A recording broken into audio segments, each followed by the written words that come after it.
If this story moves you, please leave a like and comment with your city so I can see how far Elena's journey reaches across the world. Now, let's begin. The dust settled slowly after the train departed, a golden haze that hung in the afternoon air like a veil between Elena and the small crowd still gathered on the platform. She stood frozen, staring at the torn photograph at her feet, half her face looking up from the weathered planks, half trampled into the dirt by the boot of the man who was supposed to become her husband. The silence pressed against her ears with physical weight. She'd imagined this moment 1,000 times during the 3-week journey west from Philadelphia. The nervous greeting, the awkward conversation, the slow walk to whatever future awaited her. She'd prepared herself for disappointment, even prepared herself for a man who might be unkind. But she had not prepared herself for this. Public rejection so complete it required no words, only a glance and a gesture that reduced her entire existence to something unworthy of keeping. "Well?" The voice came from somewhere to her left, female and sharp with something between pity and satisfaction. "I suppose that's that, then." Elena turned slowly, her legs trembling beneath her gray traveling dress. The nicest thing she owned, carefully pressed that morning in the sleeping car with hands that had shaken with anticipation rather than dread. A woman in a green bustle dress stood beside the station house, fanning herself with deliberate slowness, her eyes bright with the kind of interest that feeds on other people's misfortune. "Thomas Garrett is a particular man," the woman continued, addressing the remaining onlookers more than Elena herself. "Can't fault him for knowing what he wants. Mail-order arrangements are always a gamble, aren't they? Sometimes the photograph doesn't quite match the reality." The words landed like stones. Elena felt her face burn, heat crawling up her neck that had nothing to do with the relentless sun.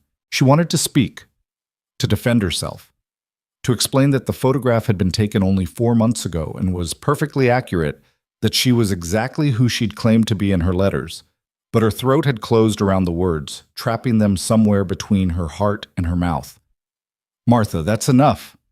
An older man in a shopkeeper's apron shot the woman a disapproving look before turning to Elena with something closer to genuine sympathy. "Miss, is there someone we can wire for you? Family back east who could send train fare?" The question, kindly meant, nearly undid her completely.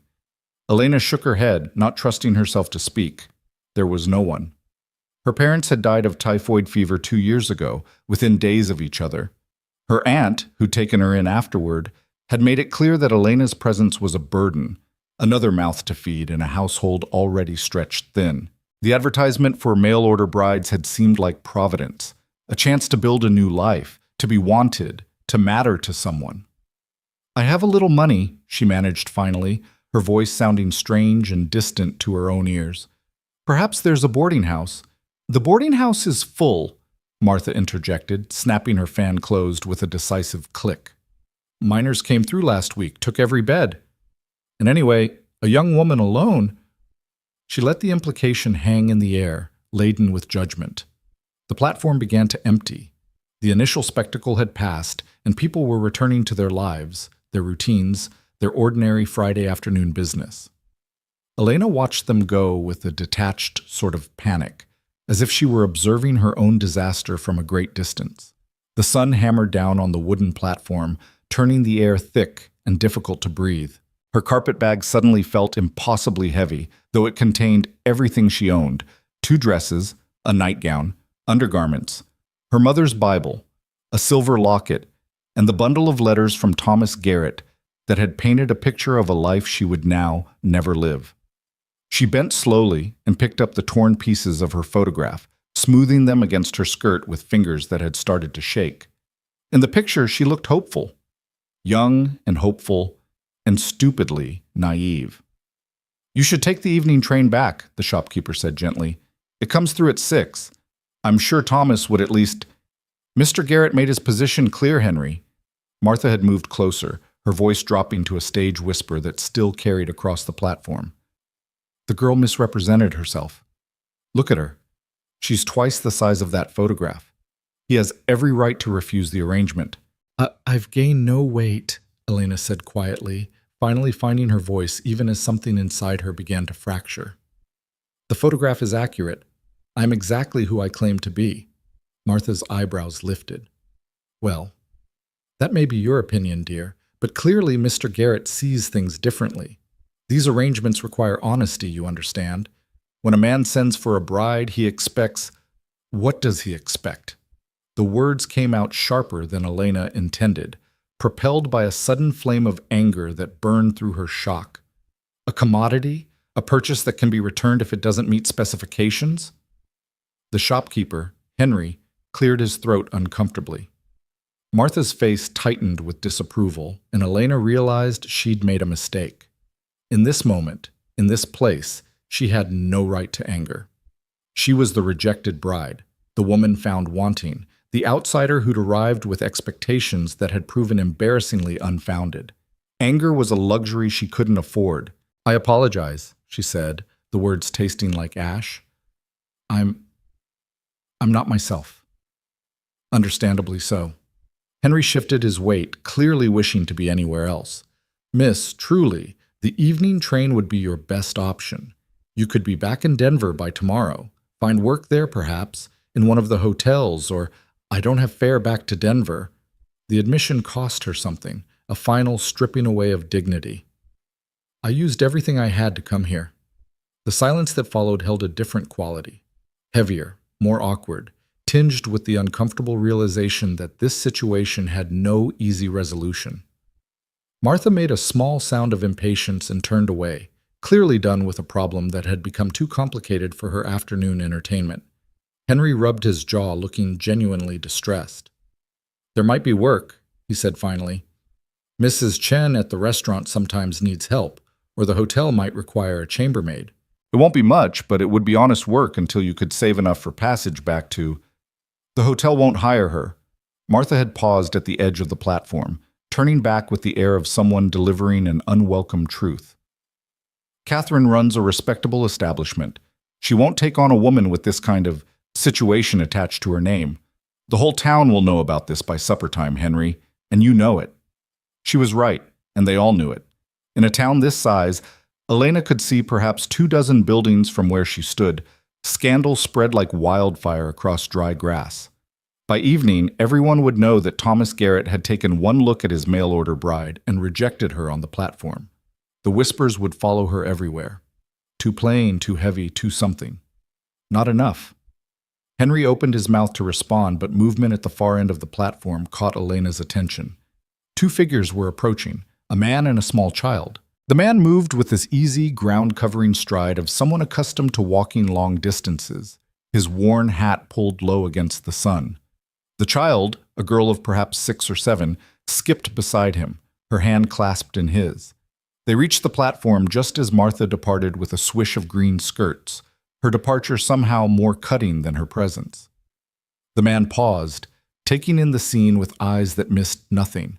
Elena with her carpet bag and her torn photograph, Henry's uncomfortable posture, the empty platform, and the lingering atmosphere of witnessed humiliation. "Afternoon, Henry," he said, his voice carrying the roughness of someone who spent more time with horses than people. "Train on time today?" "Caleb." Henry's relief at the interruption was palpable. Yes, it was. Just dropped off." He hesitated, clearly unsure how to describe Elena's situation. "I can see what it dropped off." Caleb's gaze shifted to Elena, and she found herself meeting eyes that were startling in their directness, gray as winter sky, set in a face weathered by sun and wind. He wasn't old, perhaps 35, but he carried himself with the solid presence of someone who'd earned his place in the world through work rather than charm. "Miss." The child peered around her father's leg, studying Elena with the frank curiosity of the young. She had dark hair in 2 neat braids, and her father's gray eyes, though hers held warmth where his held caution. "Is that lady going to cry, Papa?" the girl whispered, not quite quietly enough. "Mia." The name was gentle but firm, a father's redirection. Elena realized her eyes had indeed filled with tears, though she'd been fighting them back. She blinked rapidly, turning away under the pretense of adjusting her bag. The platform planks beneath her feet felt unsteady, or perhaps that was just her legs finally giving way to the shock that had been building since Thomas Garrett walked away. "I should be going," she managed, though she had no idea where she intended to go. The sun was beginning its slow descent toward the western mountains, but hours of heat remained. The street beyond the platform offered no obvious sanctuary, just the general store, a saloon, a few other buildings she couldn't identify from this distance. "Just a moment, miss." Caleb's voice stopped her. "Henry, what's the situation here?" Henry explained in low tones, though Elena could hear every word. The story sounded even worse in summary. The mail order arrangement, the rejection, the lack of funds or prospects. As he spoke, Caleb's expression didn't change, but something shifted in the set of his shoulders, a tension that might have been anger or might have been something else entirely. "Thomas Garrett did this?" he asked when Henry finished. "He has every right to refuse," Henry began. "I didn't ask about his rights. I asked if he left a woman stranded with no means and no place to go." Caleb's voice had gone quiet in a way that suggested more threat than shouting ever could. "Where is he now?" "Caleb, don't start something. The situation is regrettable, but it's not your concern." "Like hell it isn't." Caleb looked at Elena again, his gaze moving from her face to her bag to the torn photograph still clutched in her hand. "You have any skills, miss? Can you cook, clean, handle livestock?" The question was so unexpected that Elena could only stare at him for a moment. Yes, I kept house for my aunt. I can cook plain meals. I've tended chickens, and my daughter and I live about 5 miles south of here. Ranch work, cattle, some horses, chickens, a vegetable garden that's mostly dying because I can't tend it proper. My wife passed 2 years ago, and I've been managing poorly ever since." He said it matter-of-factly, without self-pity, just stating the situation as he might describe the weather. "I could use help.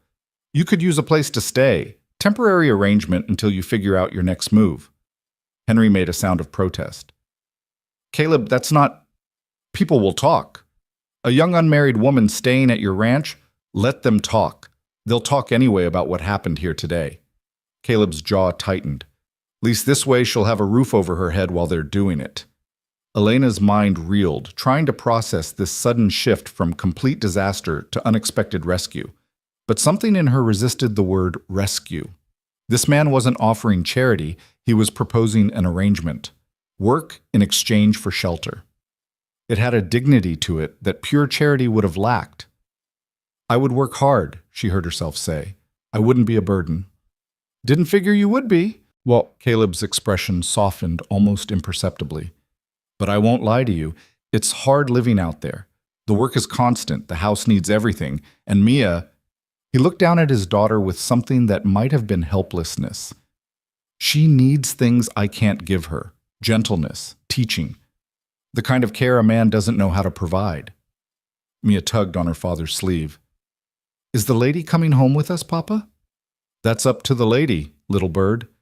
They both looked at Elena, the taciturn rancher and his watchful daughter, and Elena realized that this moment, this choice, would define everything that came after. She could refuse, could insist on waiting for some other solution, could cling to the idea that surely there was a better option than following a stranger to an isolated ranch. Or she could accept that sometimes providence came in unexpected forms, and that pride was another luxury she couldn't afford. "I'll come," she said quietly. "And I'll earn my keep, I promise you that." Caleb nodded once, as if they'd just concluded a business transaction. "Wagon's just down the street. We'll get you settled before dark." As they walked toward town, Mia slipped her small hand into Elena's. The gesture was so natural, so trusting, that Elena felt something crack open in her chest, all the fear and humiliation and desperate uncertainty finding a small outlet in the warmth of a child's hand. Behind them, Henry called out something about being careful, about considering the propriety of the situation. But his voice faded as they moved away from the platform, away from the sight of Elena's public rejection, toward a future she couldn't begin to imagine. The wagon was exactly what Elena expected, functional and worn, built for work rather than comfort. Caleb lifted Mia into the back with easy strength, then turned to help Elena up. His hands on her waist were brief and impersonal, but even that simple touch felt strange after months of living in her aunt's house where she'd been treated like an inconvenient ghost.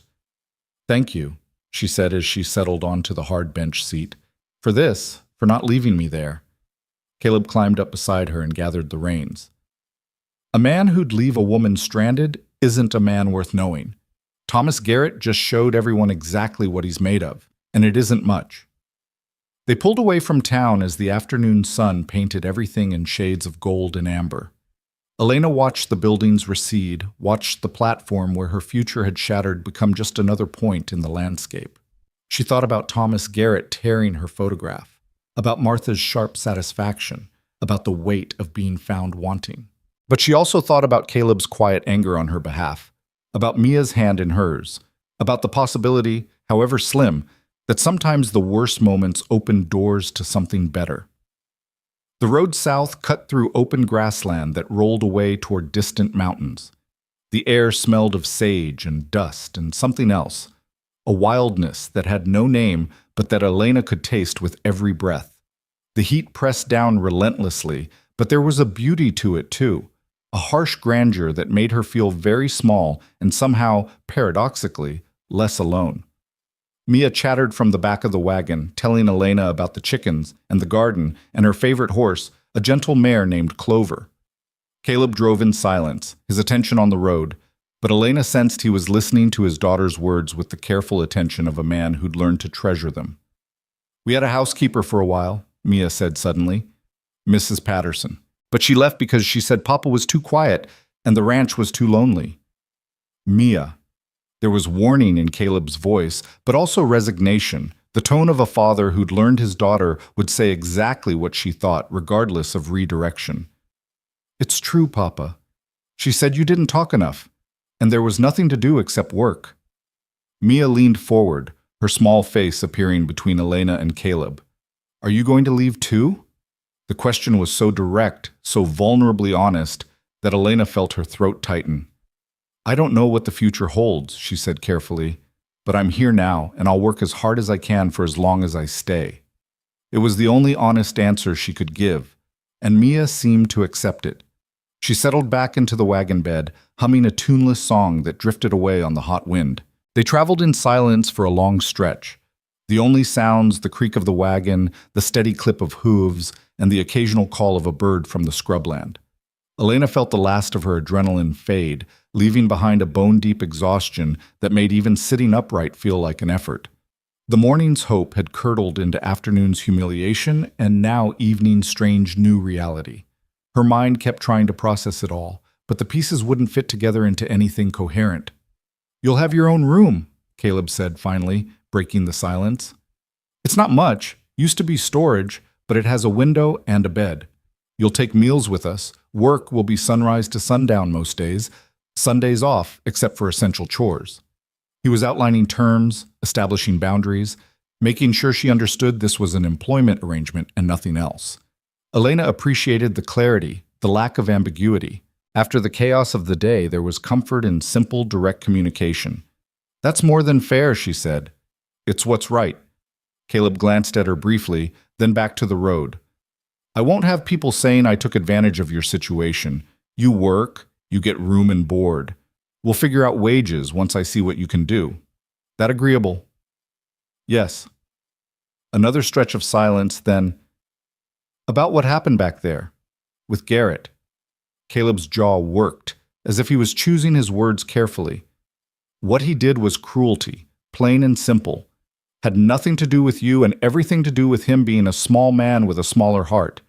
I want you to know that." The unexpected kindness in his words nearly undid her. Elena stared straight ahead, willing herself not to cry, not to fall apart now when she'd managed to hold herself together through everything else. "He looked at me like I was livestock that didn't meet standards," she said quietly. "Then he's a fool." Caleb said it simply, a statement of fact rather than comfort. A woman's worth isn't in her face or her figure. It's in her character, her strength, what she does when life gets hard. He paused. "You stood on that platform with everyone watching, no money, no prospects, and you didn't fall apart. That tells me more about who you are than any photograph ever could." Elena did cry then, but quietly, letting the tears slip down her face without wiping them away. They were different from the tears she'd fought back earlier. These weren't tears of humiliation, but of something like relief, or perhaps just the release of a tension she hadn't known she was carrying. Mia started singing again from the back of the wagon, something about mockingbirds and diamond rings, her child's voice pure and unselfconscious. The sun continued its descent, painting the grassland in deeper shades of gold. And Elena Cross, who'd started the day expecting to become someone's wife, let herself cry for the future she'd lost while riding toward a future she couldn't yet imagine, held together by nothing more than a stranger's unexpected kindness and a child's small hand. The ranch appeared as the sun touched the western mountains, a cluster of buildings that looked weathered but solid, built to withstand seasons and storms. The main house was larger than Elena expected, 2 stories of dark wood with a wide porch that wrapped around the front. A barn stood off to one side, and beyond it she could see a corral, several smaller outbuildings, and the neat rows of what must be the struggling vegetable garden Caleb had mentioned. As they drew closer, Elena could see the signs of a place where one man was trying to do the work of 3. Fences that needed mending, shutters that hung slightly askew, weeds encroaching on the garden beds. But there was also evidence of care. The barn was well maintained, the animals in the corral looked healthy, and despite the wear, everything had the air of a working ranch rather than a neglected one. Caleb pulled the wagon to a stop near the house and helped first Mia, then Elena, down. The child immediately ran toward the barn, calling out to the horses. Caleb watched her go with an expression Elena was learning to recognize, love mixed with a kind of helpless uncertainty, as if he was never quite sure he was raising her right. "Come on," he said, picking up Elena's carpet bag. "I'll show you around." The house was dim and cool after the bright heat outside. Elena's eyes adjusted slowly, revealing a large main room that served as kitchen and living area. A stone fireplace dominated one wall, and rough-hewn furniture, a table, chairs, a worn sofa, filled the space. Everything was clean but spare, functional rather than comfortable. There were no curtains on the windows, no rugs on the floor, none of the small touches that made a house feel like a home. "Kitchen's there, obviously." Caleb gestured to the area where a cast-iron stove stood beside shelves of basic supplies. "Pumps out back for water. Pantry's stocked well enough, though I'm no cook, so meals have been simple." He led her up a narrow staircase to the second floor, where 3 doors opened off a small hallway. "Mia's room, my room, and this one here." He opened the 3rd door, revealing a small space with a single bed, a dresser, and a window that looked out toward the mountains. "It's not much, but it's yours for as long as you need it." Elena stepped into the room, setting her carpet bag on the bed. The space was indeed small, barely large enough for the furniture it contained, but it had a window with real glass and a door that closed, and that was more privacy than she'd had in her aunt's house where she'd slept in a corner of the attic. "It's perfect," she said quietly. "Thank you." When she turned, Caleb was watching her with an expression she couldn't quite read. "You've had a hell of a day," he said. "Why don't you rest for a bit? Get yourself settled. I'll call you when supper's ready." But Elena shook her head. "I'd rather work, if it's all the same to you. I think I need to do something useful." Understanding flickered across Caleb's face. He nodded. "All right then, let's start with supper. Show me what you can do with beans and salt pork." They went back downstairs together, and Elena surveyed the kitchen with the practiced eye of someone who'd been cooking since she was tall enough to reach the stove. The basics were there, good cookware, though it needed a thorough cleaning, adequate supplies, even some herbs hanging dried near the window. She could work with this. As she tied on an apron she found hanging on a peg and began pulling out what she needed, Caleb leaned against the doorframe watching. "You know what you're doing," he observed. "I kept house for my aunt and her family. 7 people total, all of them particular about their meals." Elena began slicing salt pork with efficient movements. "I learned young that if you want peace, you make sure the food is good." "Your aunt, she treated you well?" The question was casual, but Elena sensed the weight behind it. She considered lying, smoothing over the truth with platitudes about family duty and gratitude.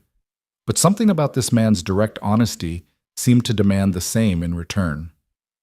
"She gave me a place to live after my parents died. I'm grateful for that. But no, she didn't treat me well. I was convenient, free labor. Someone to mind the children and do the washing and disappear when company came, because I was a poor relation, and that reflected badly." The words came out more bitter than she intended.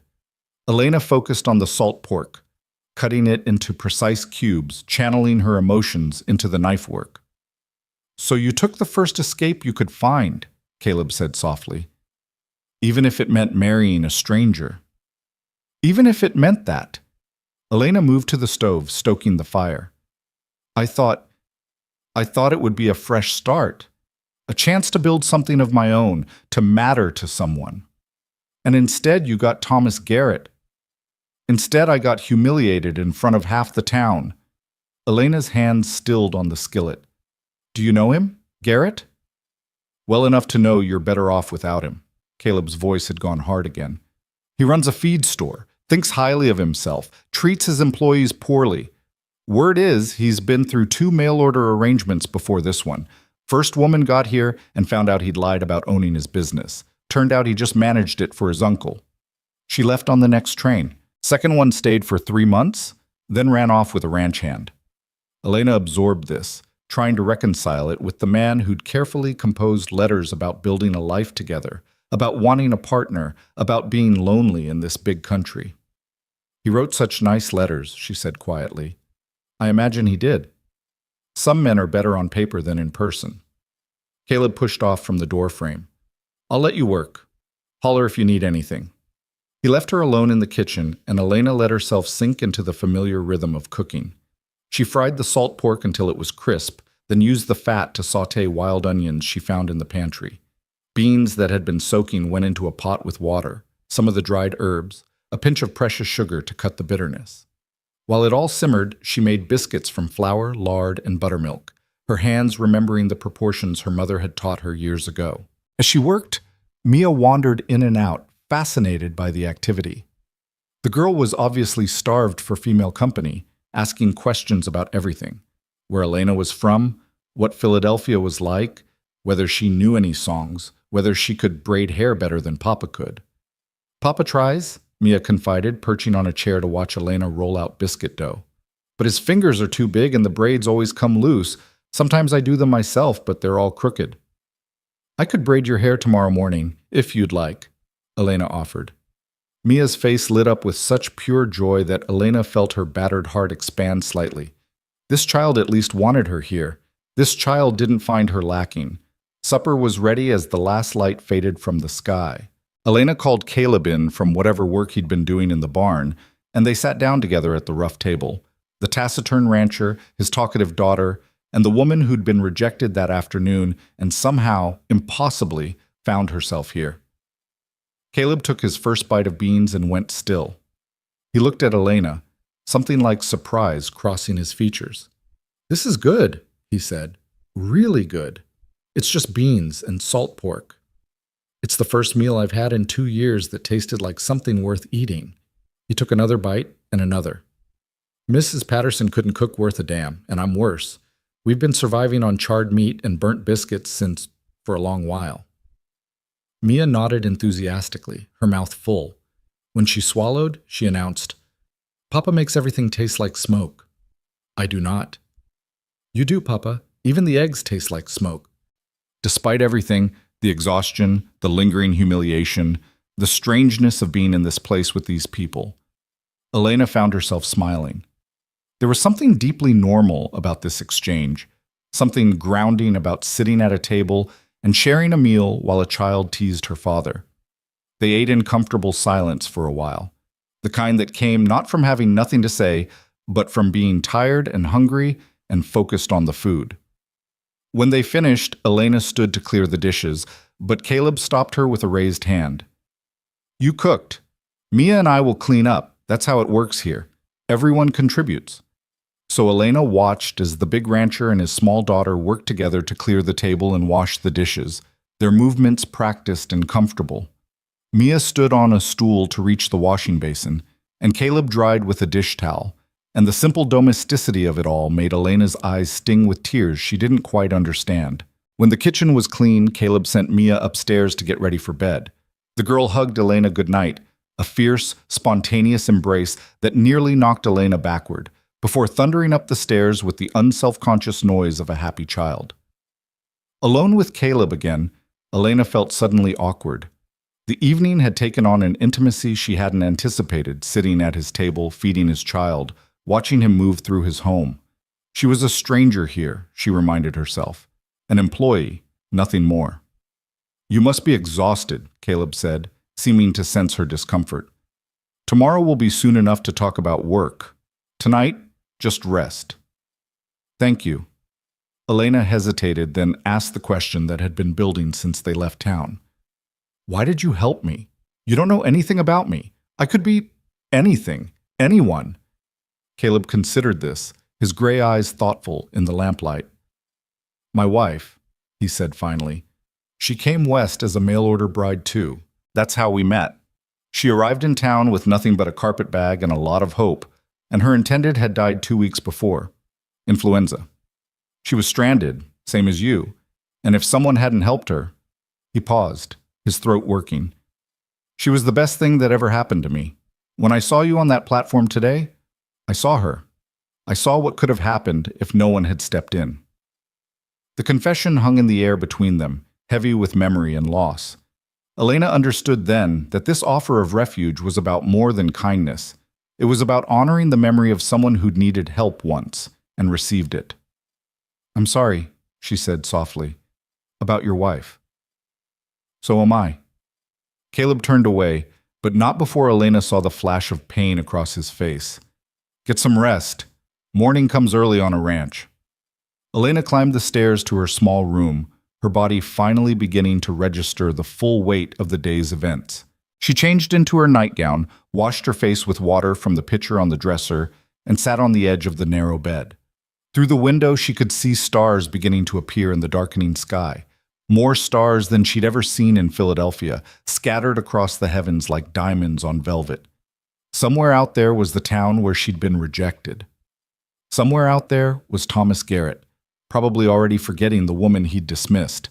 And somewhere out there was the future she'd imagined, dissolving like mist. But here, in this small room in this weathered ranch house, was a different kind of future, uncertain and undefined, built on nothing more solid than a stranger's kindness and a child's need.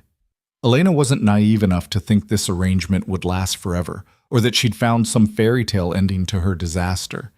But for tonight, she had a bed and a roof and the lingering warmth of being treated with basic human decency. It was enough. For now, it was enough. She lay down and closed her eyes, and despite everything, despite the trauma and uncertainty and fear, she fell asleep almost immediately, exhausted by loss and lulled by the unfamiliar sounds of this new place. Wind in the grass, the distant lowing of cattle, and below her window the quiet footsteps of a man checking the locks and banking the fire before heading to his own lonely bed. The summer heat would continue. The work would be hard. The future remained unclear, but Elena Cross had survived the worst day of her life, and in surviving it, had somehow found the first threads of something that might, eventually, feel like home. Elena woke to unfamiliar sounds, the low of cattle, the creak of floorboards below, and birdsong that seemed to come from every direction at once. For a moment she lay disoriented in the pre-dawn darkness, unable to place herself. Then memory returned in a cold rush.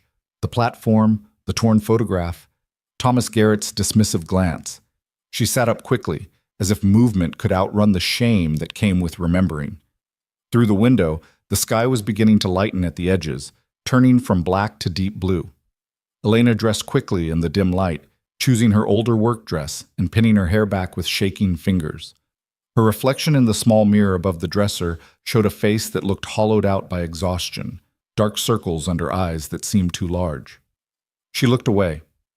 Downstairs, she found Caleb already in the kitchen, attempting to start the stove with the grim determination of a man who'd failed at this task many times before.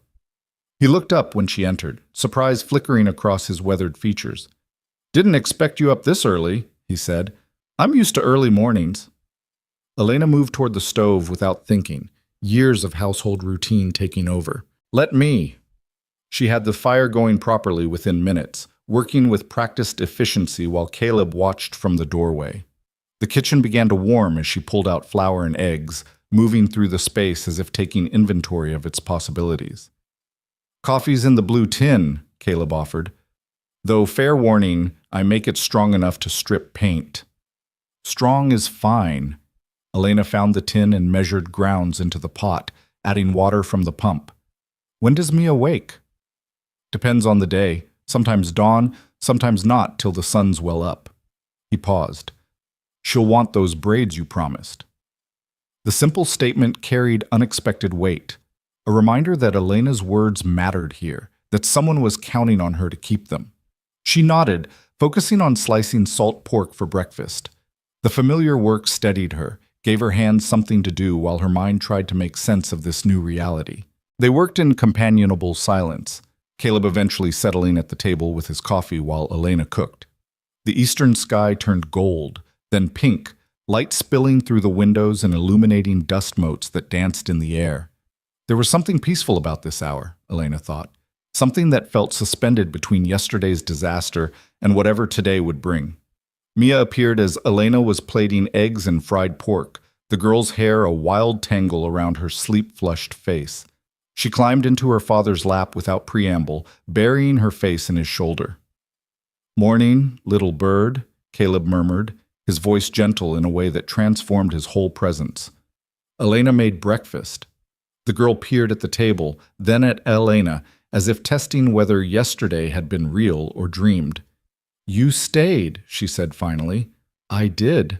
"Good." Mia slid from her father's lap and into her own chair with the decisive air of someone who'd made an important decision. "Can you really braid hair?"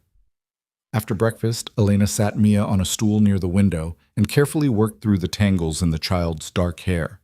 Caleb had left for the barn, but Elena could hear him moving around outside, the sounds of morning chores beginning. She separated Mia's hair into sections, her fingers remembering the motions her mother had taught her long ago. "Mama used to do this," Mia said quietly, "but I don't remember it very well. Just the feeling, sort of, like being safe." Elena's hands stilled for a moment. "How old were you when she passed?" 4.5. Papa says I look like her, but I don't remember her face exactly. Just pieces. Her singing, the way she smelled like bread and soap." Mia's voice was matter-of-fact, but Elena heard the loss underneath. "Do you miss your mama?" "Every day?" Elena resumed braiding, making each plait tight and even. "She died when I was 16. My father, too." "That's sad." Mia was quiet for a moment, then, "Papa gets sad sometimes. He tries to hide it, but I can tell. He goes real quiet, and his eyes look far away." The child's perceptiveness caught Elena off guard. She finished the first braid and started on the second, choosing her words carefully. "Losing someone you love is hard. It takes a long time to stop hurting." "Has it stopped hurting for you?" "Not completely, but it hurts less than it used to." Mia absorbed this, tilting her head to examine her reflection in the window glass. "Will Papa stop hurting someday?" "I think so. People are stronger than they know." When both braids were finished, Mia jumped down and ran to the small mirror hanging near the door, turning her head from side to side to admire the work. "They're perfect. They're so neat and pretty, and they're not crooked at all." She spun around, her whole face lit with joy. "Can you do them every morning?" "We'll see," Elena said, unwilling to make promises about a future she couldn't predict. "For now, why don't you show me that garden your papa mentioned?" The vegetable garden was indeed struggling. Elena surveyed the rows with a critical eye, noting the weeds choking the bean plants, the tomatoes desperate for water, the squash vines wilting in soil that had gone hard and cracked. But underneath the neglect, she could see the bones of a good garden. Someone had laid it out well, had known what they were doing. "Mama planted this," Mia said, echoing Elena's thoughts. "Papa keeps trying, but he says plants don't like him the way they liked her." "Plants don't like or dislike anyone. They just need the right care." Elena knelt beside a struggling tomato plant, testing the soil with her fingers, dry as dust. "They need water and weeding and attention. Your papa has been doing the work of 3 people. Something had to give." She stood, shading her eyes against the climbing sun as she looked around the property. Beyond the garden, she could see the chicken coop, the barn where Caleb had disappeared, the corral where several horses stood in drowsy morning contentment. It was a good piece of land, well situated and clearly once well tended. The evidence of decline was everywhere. A fence section sagging, shutters hanging askew, the porch steps worn and splintering.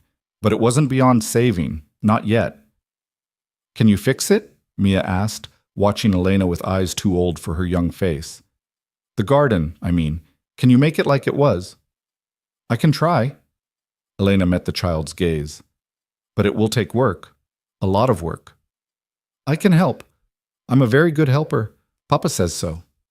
Despite everything, Elena found herself smiling. "Then we'd better get started." They worked through the morning as the summer heat built, Elena pulling weeds while Mia hauled water in a bucket she could barely carry.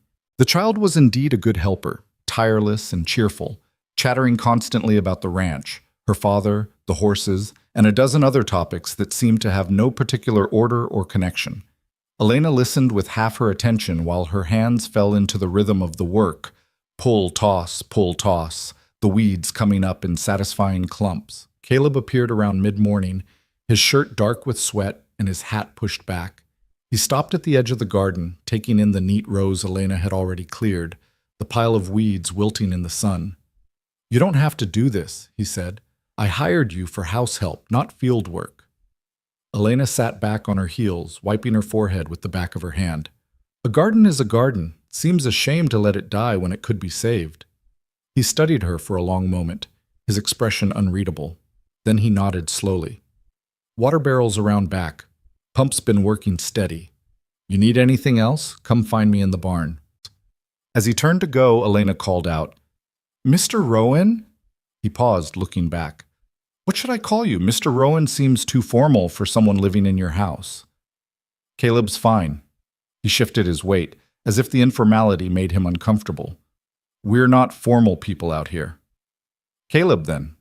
Elena tested the name, finding it fit him, solid and unpretentious. "And I'm Elena." "I know." Something that might have been humor flickered in his eyes. "You told me yesterday, on the platform." He left before she could respond, his long strides carrying him back toward the barn. Mia giggled, covering her mouth with dirty hands. "Papa's being shy," she announced. "He's not used to ladies." "I'm not a lady. I'm just someone who needed help." "You're a lady to me." Mia picked up her bucket with renewed determination. "Come on, the tomatoes are thirsty." By midday, Elena had cleared 3 full rows and watered everything she'd uncovered. Her back ached, her hands were filthy, and her dress was soaked with sweat, but the garden looked measurably better. She could see the potential now, could imagine what it might look like in a few weeks with proper care. Neat rows of vegetables, vines heavy with produce, the earth dark and healthy. She sent Mia to wash up and headed inside to start dinner, moving through the hot kitchen with mechanical efficiency. Her mind kept returning to the platform, to Thomas Garrett's dismissive glance, to the weight of being found wanting. But each time the memory threatened to overwhelm her, she forced her attention back to the present, the onions she was chopping, the bread dough she was kneading, the simple fact of being here, doing something useful, mattering in some small way. Dinner was beans and cornbread, served at the rough table while the afternoon heat pressed against the windows. Caleb ate with the single-minded focus of someone who viewed food as fuel rather than pleasure, but he cleaned his plate and accepted seconds without comment. Mia kept up a steady stream of conversation, telling her father about everything they'd accomplished in the garden. "Elena says the tomatoes will have fruit soon if we keep watering them," the girl reported. "And the beans aren't dead, they're just sad. We're going to make them happy again." "Is that so?" Caleb's gaze shifted to Elena. "You know about gardens?" "My mother had one. I helped her tend it from the time I was small." Elena broke off a piece of cornbread, remembering her mother's hands in the soil, her patient instruction. "A garden is like anything else. It responds to attention. Neglect it and it dies, but give it consistent care and it thrives." "Sounds like raising children," Caleb said quietly. "Or building a life." Elena hadn't meant to say it, but the words came anyway. "You can't abandon something and expect it to flourish." The statement hung in the air, heavier than she'd intended. Caleb's expression shifted, something complicated moving behind his eyes. Recognition, perhaps, or understanding of all the things she wasn't saying about yesterday, about being abandoned, about trying to build something from nothing. No, he agreed finally. You can't. After dinner, Elena cleaned the kitchen while Caleb disappeared to handle afternoon chores. Mia settled at the table with a slate and chalk, practicing letters with fierce concentration. Elena watched her from the corner of her eye as she worked, noting the way the child formed each character with painstaking care, her tongue caught between her teeth. "Do you go to school?" Elena asked. Mia shook her head without looking up. "There's a school in town, but Papa says it's too far to ride every day, especially in winter. Mrs. Patterson taught me some, but she wasn't very patient. She said I was slow. Hey, may I see?" Mia pushed the slate across the table, her expression anxious. Elena studied the letters. They were wobbly but recognizable, showing effort if not expertise. For a child who'd had inconsistent instruction, they were actually quite good. "You're not slow," Elena said firmly.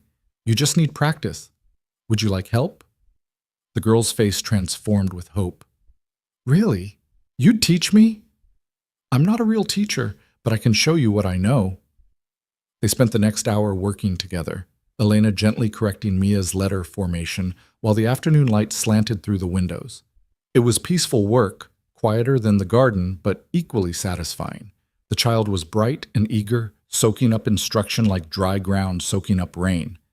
When Caleb returned, he found them bent over the slate together, Mia carefully copying a simple sentence Elena had written. He stopped in the doorway, and Elena looked up to find him watching them with an expression she couldn't decipher, something between gratitude and pain, as if the simple domestic scene touched a wound he'd been trying to ignore. "Time for chores, little bird," he said quietly. Mia groaned but obeyed, sliding from her chair with the dramatic reluctance of childhood. "Can we do more letters tomorrow?" she asked Elena. "If your father doesn't mind." "I don't mind." Caleb's voice was rough. "Come on, Mia, chickens need feeding." Father and daughter headed out together, and Elena watched them through the window, the tall man and the small girl moving in comfortable synchronization toward the chicken coop. There was love in every gesture, in the way Caleb automatically adjusted his stride to match Mia's shorter steps, in the way the child looked up at her father with absolute trust. Elena turned away, fighting an unexpected ache in her chest. She thought she was past wanting things for herself, past hoping for connection and belonging, but watching Caleb and Mia together stirred something she'd tried to bury, the longing to be part of something, to matter to someone, to build a life that meant more than just surviving day to day. She shook her head, clearing away the dangerous thoughts. She was here temporarily until she could figure out her next move. Getting attached, letting herself hope, that way lay only more heartbreak. The evening passed in quiet routine. After chores, they had a light supper of leftover cornbread and milk. Mia was tired, her earlier energy fading as the day's heat finally began to break. Caleb sent her to bed early, and Elena heard him upstairs, his deep voice reading something that made Mia giggle. When he came back down, Elena was finishing the dishes, the kitchen clean and ready for tomorrow. Caleb poured himself coffee from the pot that was always simmering on the stove and settled into one of the chairs by the fireplace, his posture showing the bone-deep weariness of hard physical labor. "She likes you," he said without preamble. Elena dried her hands on a towel, unsure how to respond. "She's a sweet child. She doesn't take to people easily. Mrs. Patterson was here 3 months, and Mia never warmed to her." He stared into his coffee cup. "Her mother dying. It made her cautious. She doesn't trust that people will stay. Can you blame her?" The words came out before Elena could stop them. Caleb looked up sharply, then nodded slowly. "No, I can't." He paused, seeming to wrestle with something. "I want you to know that you can stay as long as you need to, even if the work doesn't. Even if this arrangement doesn't suit you, I won't turn you out without prospects." Elena moved to the other chair, sitting carefully as if sudden movement might break the fragile honesty of the moment. "Why are you being so kind to me? It's not kindness. It's basic human decency." His jaw tightened. "What Garrett did yesterday, leaving you stranded, that was cruelty. I won't add to it. You barely know me." "I know enough." He met her eyes directly. I know you stood on that platform with half the town watching and didn't fall apart. I know you've been working since dawn without complaint. I know my daughter hasn't smiled that much in 2 years. He paused. That's enough. Elena felt something loosen in her chest, some tight knot of fear she'd been carrying since the platform. I won't take advantage of your generosity. Didn't think you would? Caleb drained his coffee and stood. Get some rest. Tomorrow will be another long day. He headed upstairs, leaving Elena alone in the quiet kitchen. Through the open windows, she could hear the night sounds of the ranch. Cattle settling, a horse nickering softly, the distant call of an owl. The unfamiliar sounds should have made her feel more alone, more displaced. Instead, they felt oddly comforting, as if the land itself was breathing around her. She climbed the stairs to her small room and changed into her nightgown, exhaustion finally catching up with her. But as she lay in bed watching moonlight paint patterns on the wall, her mind wouldn't quiet. She kept thinking about Mia's joy over neat braids, about Caleb's rough kindness, about the garden responding to water and care, about the possibility, however fragile, that maybe she'd found a place where she could be useful, where her presence added something rather than simply taking up space. It wasn't the future she'd imagined when she boarded the train 3 weeks ago, but perhaps it was something better than that, something real, built on honest work and mutual need rather than romantic fantasy. The days developed a rhythm. Elena woke before dawn and made breakfast while Caleb handled the early barn work. After they ate, she'd spend the morning in the garden or tackling the endless domestic tasks the house required, washing, mending, cleaning spaces that hadn't seen proper attention in 2 years. Afternoons were devoted to Mia's lessons and preparing supper, while evenings passed in quiet routine until darkness sent everyone to bed, exhausted by honest labor. The work was relentless, harder than anything Elena had done in her aunt's house, but there was a satisfaction to it that she'd never felt before. In Philadelphia, she'd worked to avoid criticism, to stay invisible, to earn her keep in a household that made clear she was barely tolerated. Here, every task she completed made a visible difference. The garden flourished under her care, neat rows of vegetables pushing through the soil with renewed vigor. The house slowly transformed from bare functionality to something approaching comfort. Curtains she sewed from old fabric, rugs she beat clean and repositioned, small touches that made the space feel lived in rather than simply occupied. Caleb watched these changes with quiet approval, occasionally offering help but mostly letting Elena work at her own pace. He was a man of few words, communicating as much through silence as speech, but Elena learned to read him. The slight softening around his eyes when he was pleased, the tightness in his jaw when something troubled him, the way he'd stand at the window staring at nothing when the weight of memory became too heavy. A week passed, then another. The routine became comfortable, the work became familiar, and Elena found herself thinking less about Thomas Garrett and what might have been. The shame of that day on the platform still burned when she let herself remember it, but out here on the ranch, surrounded by work and purpose, it mattered less. She was making something here, building something, and that simple fact carried its own kind of healing. It was Mia who asked the question Elena had been avoiding. They were working in the garden together, Elena weeding while the child watered, when Mia said, "Are you going to stay forever?" Elena's hand stilled in the soil. "I don't know, honey. This was always meant to be temporary." "But you like it here, don't you? You smile more now than when you first came." The observation caught Elena off guard. She sat back on her heels, looking at the child's earnest face. "I do like it here. Very much." "Then why would you leave?" It was a child's logic, simple and direct, seeing no reason why liking something wouldn't automatically lead to keeping it. Elena struggled to find words that would make sense without crushing the hope she saw in those gray eyes so like Caleb's. "Sometimes life is more complicated than just liking or not liking something," she said finally. "I came here because I had nowhere else to go. Your father gave me shelter when I needed it, but that doesn't mean this is my home forever." "It could be, though." Mia set down her bucket with a thump. "You could stay and be part of our family like Mama was." "Oh, sweetheart," Elena's throat tightened. "It's not that simple." "Why not?" "Because I'm still the woman who was rejected on that platform," Elena thought. "Because your father doesn't want a wife, he wants help with his ranch." Because I've learned not to hope for things that seem too good to be true. But she couldn't say any of that to a 7-year-old girl who'd already lost too much. We'll see, she said instead, the universal parent deflection.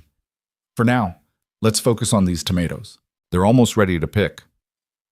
Mia accepted the redirection with the resilience of childhood, but Elena saw her casting sidelong glances throughout the rest of the afternoon, as if trying to decipher something in Elena's face. That evening, the child was quieter than usual, and when Caleb took her up for bed, Elena heard the murmur of serious conversation through the floorboards. When Caleb came back down, he didn't sit but stood by the window, his back to Elena, tension visible in his shoulders. "Mia asked you to stay," he said finally. It wasn't a question. "Yes." Elena set down the sock she was mending. "I told her I didn't know what the future held." "That's honest, at least." He turned, his expression troubled. "She's getting attached. I should have seen it coming. Should I pull back? Spend less time with her?" "No." The word came out sharply, then softer. "No, that would hurt her more. She needs—" He stopped, running a hand through his hair in frustration. "She needs exactly what you've been giving her. Attention, teaching. Someone who treats her like she matters." "She does matter." "I know that. But I can't give her everything she needs. I'm trying, but I'm just—" He trailed off, the sentence unfinished, but the meaning clear. Elena stood, moving closer but maintaining careful distance.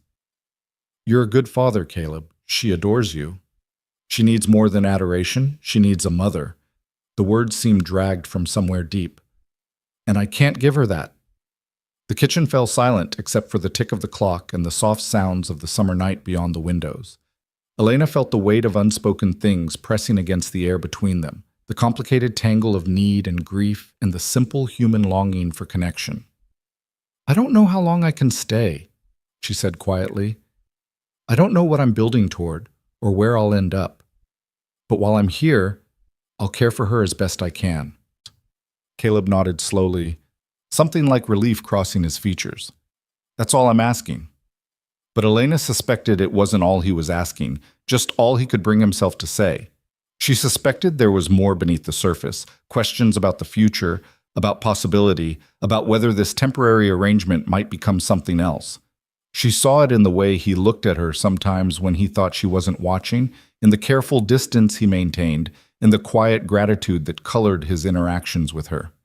She suspected it because she felt it too, the dangerous pull of wanting this to be more than it was, of imagining a future that included this ranch, this child, this silent man with his weathered hands and careful heart. But wanting and having were different things, and Elena had learned that lesson too well to forget it now. The heat arrived 3 days later like something physical, a weight that pressed down on the land and refused to lift. Elena woke to air that felt thick even in the pre-dawn darkness, the kind of heat that promised worse to come. By the time she had breakfast ready, sweat already dampened her collar despite the early hour. Caleb came in from the barn looking grim. "Going to be a bad one," he said, accepting the coffee she poured. "Cattle will need extra water. I'll be out most of the day." "What about Mia?" Elena glanced toward the stairs where the child still slept. "Keep her inside as much as possible. Heat like this can drop a grown man, let alone a child." He drained his cup in 3 long swallows. "You should stay in too. The garden can wait." But Elena had already learned that nothing on a ranch could truly wait. After Caleb left, she checked the garden in the relative cool of early morning, watering quickly before the sun climbed higher. The plants were already wilting, leaves curling inward against the heat. She gave them as much water as she dared, knowing the well wouldn't run dry, but conscious of not wasting what might be needed elsewhere. By mid-morning, the house had become an oven despite every window being open. Elena moved through her tasks slowly, conserving energy, while Mia sprawled on the floor with her slate, too listless even for her usual chatter. The child's face was flushed, her dark hair damp at the temples. "I'm hot, Elena," she complained, not for the first time. "I know, sweetheart. Here, drink some more water." Elena pressed a cup into the girl's hands, watching to make sure she drank it all. The heat was oppressive, turning the air soupy and hard to breathe. Through the windows, she could see the land shimmering, distorted by waves of heat rising from the baked earth. Caleb came in briefly at noon, his shirt soaked through, his face dark red from sun and exertion. He drank 3 dippers of water without pausing, then splashed more over his head and neck. "How are you managing?" Elena asked, alarmed by how depleted he looked. "I've worked through worse." But his hand shook slightly as he set down the dipper. "2 of the cattle are down. Heat exhaustion. I got them to shade and water, but—" He didn't finish the sentence, but Elena understood. The unspoken reality of ranch life. Sometimes animals died despite your best efforts, and there was nothing to be done but keep working. He left again without eating, and Elena watched him go with growing concern. The heat showed no sign of breaking, and if anything, the afternoon promised to be even more brutal. She tried to focus on indoor tasks, but her attention kept drifting to the windows, tracking Caleb's movements across the ranch as he worked with dogged determination through the crushing heat. Around 3 o'clock, Mia started complaining of a headache. Elena felt the child's forehead, warm, but that could just be the heat. She made Mia drink more water, then led her upstairs where it was marginally cooler and settled her on the bed with strict instructions to rest. "I don't want to rest," Mia protested, but her voice lacked its usual force. "Just for a little while. Close your eyes." Elena sat beside her, gently stroking the girl's damp hair back from her forehead. Within minutes, Mia had drifted into uneasy sleep.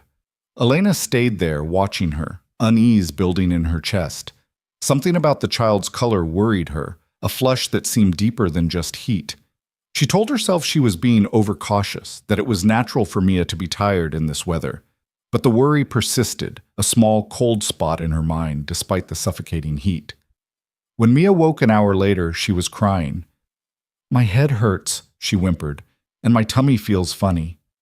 Elena's hand went to the child's forehead again, and this time there was no mistaking it. Mia was burning up. Fever, unmistakable, and climbing fast. "It's all right, sweetheart. You're going to be fine." Elena kept her voice calm even as her heart rate kicked up. She'd nursed her siblings through childhood illnesses, had helped her mother tend sick neighbors. She knew what to do. But knowing and doing while alone in an isolated ranch house in the middle of a heat wave were very different things. She got Mia out of her dress and into a light nightgown, then brought up a basin of cool water and cloths. As she worked, sponging the child's burning skin, her mind raced through possibilities. It could be nothing, a summer fever that would break by morning, or it could be something worse. Scarlet fever, typhoid, the diseases that swept through communities and took children despite every prayer and remedy. "Where's Papa?" Mia asked, her voice small and frightened. "He's working. He'll be back soon." Elena wrung out the cloth and laid it across Mia's forehead. "You just rest now. I'm going to take care of you." The afternoon crawled by in a haze of heat and growing fear. Elena changed the cloths constantly, trying to bring down the fever that showed no sign of breaking. Mia drifted in and out of consciousness, sometimes lucid enough to ask for water, sometimes mumbling words that made no sense. Each time Elena checked her temperature with a hand to her forehead, the child seemed hotter. When Caleb finally came in as the sun was setting, Elena met him at the stairs, her face tight with worry. "It's Mia," she said without preamble. "She has a fever, a bad one." The color drained from Caleb's sun-reddened face. He took the stairs 2 at a time, Elena following close behind. In the bedroom, Mia lay still and small under the sheet, her breathing rapid and shallow. Caleb knelt beside the bed, his large hand trembling as he touched his daughter's cheek. "How long?" His voice was hoarse. "Since mid-afternoon. I've been trying to cool her down, but the fever won't break." Caleb's jaw worked, and Elena saw real fear in his eyes, the kind of terror that came from having already lost one person and facing the possibility of losing another. "I need to ride for the doctor. It's 20 miles to town. In this heat, at night?" Elena caught herself. Of course he knew the risks. "How long would it take?" 3 hours there if I push hard, 3 back, plus however long to find Doc Morrison and convince him to come." Caleb stood abruptly, moving toward the door. 6, 7 hours, maybe. If nothing goes wrong. "That's too long." The words came out before Elena could stop them. "Caleb, look at her. She doesn't have 6 hours."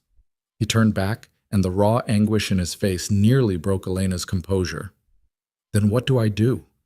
The question wasn't rhetorical. It was a plea from a man who'd reached the end of his knowledge and found it wanting. Tell me what to do. Elena moved to the bed, looking down at Mia's flushed face. The child's eyes were closed, her small chest rising and falling too quickly. In the lamplight, her skin had taken on an alarming sheen, and when Elena touched her, the heat was shocking. We fight it here, she said, hearing the determination in her own voice. We keep cooling her down, keep getting fluids in her when she's conscious enough to drink. We don't sleep, we don't stop. We just keep fighting until the fever breaks, or... She couldn't finish that sentence. Or until morning, Caleb said grimly. If she's no better by first light, I ride for the doctor regardless. They worked together through the evening and into the night, falling into a rhythm without needing to discuss it. Elena sponged Mia's burning skin while Caleb went to fetch fresh water, cold from the well. When Mia was conscious, they coaxed water between her lips, a sip at a time. When she slipped into fevered sleep, they watched her breathe, counting each rise and fall of her small chest. The house creaked and settled around them as the day's heat finally began to dissipate. Through the open window, Elena could hear the normal sounds of the ranch, cattle lowing, horses moving in the corral, the distant call of a coyote. The everyday sounds felt obscene somehow, as if the world had no right to continue normally while a child fought for her life. Around midnight, Mia's fever spiked higher. She began to shake despite the heat, her teeth chattering as her body convulsed with chills that made no sense in the sweltering room. Elena wrapped her in a light blanket while Caleb paced, his hands clenching and unclenching at his sides. This is how it started with Sarah, he said suddenly, his voice rough. Fever that came on fast. She said it was nothing, just a summer cold. 2 days later, she was... He stopped, unable to finish. Elena looked up from where she knelt beside Mia's bed. This isn't the same. Mia is young and strong. She's going to fight through this. You can't know that. No, but I can believe it, and so can you. She reached for his hand, gripping it hard enough that he had no choice but to look at her. She needs you to believe it, Caleb. She needs to feel that you think she's strong enough to survive this. Something shifted in his face, the paralysis of fear giving way to grim determination. He nodded once and knelt beside Elena, his hand joining hers on Mia's burning forehead. Listen to me, little bird, he said softly. I know you're fighting hard right now. I know it hurts and you're scared. But you're a Rowan, and Rowans don't give up. Your mama didn't give up, and neither will you. You hear me? You keep fighting. Mia's eyes fluttered open briefly, unfocused but aware. Papa, she whispered, I'm here. I'm right here, and I'm not going anywhere. The hours blurred together in a haze of heat and fear and relentless repetition. Change the cloth, check her temperature, coax in more water. Elena's back ached from kneeling, her arms trembled with fatigue, but she didn't stop. Caleb moved between the well and the bedroom with mechanical precision, his face set in lines of desperate determination. Around 2 a.m, Elena sent him to rest. I can't, he said flatly. You've been working in brutal heat all day. If you collapse, you're no good to anyone. She met his eyes steadily. I won't leave her, I promise. But you need to close your eyes for an hour, drink some water, eat something. Then you can relieve me. He resisted for another minute, then nodded reluctantly. 1 hour. Then I'm back. Elena listened to his heavy footsteps descend the stairs, then turned her full attention to Mia. The child was restless, tossing despite being barely conscious, her skin so hot it hurt to touch. Elena continued the rhythm they'd established. Cool cloth, gentle words, watching for any change that might signal improvement or decline. Somewhere in those dark hours, Elena found herself talking to Mia, even though the child couldn't hear her. She talked about her mother, about the garden in Philadelphia, where she'd learned to coax things from the earth. She talked about the future, about all the things they'd do together when Mia was well, more lessons, learning to sew, maybe teaching her to bake the bread her mother used to make. She talked about belonging and home and the strange ways that life could surprise you, how the worst day could somehow lead to the best thing. You have to stay with us, she whispered, wringing out another cloth. Your father needs you. I need you. You've become so important to me. Do you understand? In just a few weeks, you've made a place for yourself in my heart, and I'm not ready to lose that. I'm not ready to lose you." The admission surprised her with its intensity. When had this child become so essential? When had this temporary arrangement started feeling like home? But there was no time to examine those questions now, not with Mia's labored breathing filling the room and the fever showing no sign of breaking. Caleb returned exactly an hour later, his face drawn, but his jaw set with renewed determination. "Any change?" "Not yet, but she's still fighting." They settled into their vigil together, working in silent coordination that spoke of a partnership deeper than words. When Mia thrashed, they steadied her together. When she needed water, one held her, while the other brought the cup to her lips. When the cloth grew warm too quickly, they changed it in tandem, their movements synchronized. Dawn began to creep through the windows around 5, pale gray light that offered no relief from the heat that was already building. Elena felt exhaustion pulling at her, making her movements clumsy, but she pushed through it. Beside her, Caleb looked haggard, his eyes red-rimmed and his face drawn with strain. "I'm going to ride for the doctor," he said quietly. "This has gone on too long." But before Elena could respond, Mia stirred. Her eyes opened, truly opened, focused and aware, and she looked at her father with confusion. "Papa, why are you in my room?" Caleb's hand shot to her forehead, and Elena saw his whole body go still. Then his eyes closed, and his shoulders sagged with relief so profound it was almost painful to witness. "The fever," Elena breathed, checking for herself. "It broke." Mia's skin was still warm but no longer burning. The terrible heat had receded, leaving behind normal warmth and a child who looked exhausted but aware. She blinked up at them, taking in their disheveled appearance with growing concern. "Did something bad happen? You both look scared." "You were sick, little bird. Very sick." Caleb's voice was rough with emotion. "But you fought through it, just like I knew you would." "I don't remember much." Mia frowned. "Just feeling hot and my head hurting, and Elena talking to me about gardens." Elena felt tears prick her eyes. Relief and exhaustion combining into something overwhelming. "You need to rest now. Real rest. Not fever sleep. Can you drink some water first?" They got half a cup into her before Mia's eyes began to drift closed again. This time her sleep was natural, peaceful, the dangerous edge of crisis past.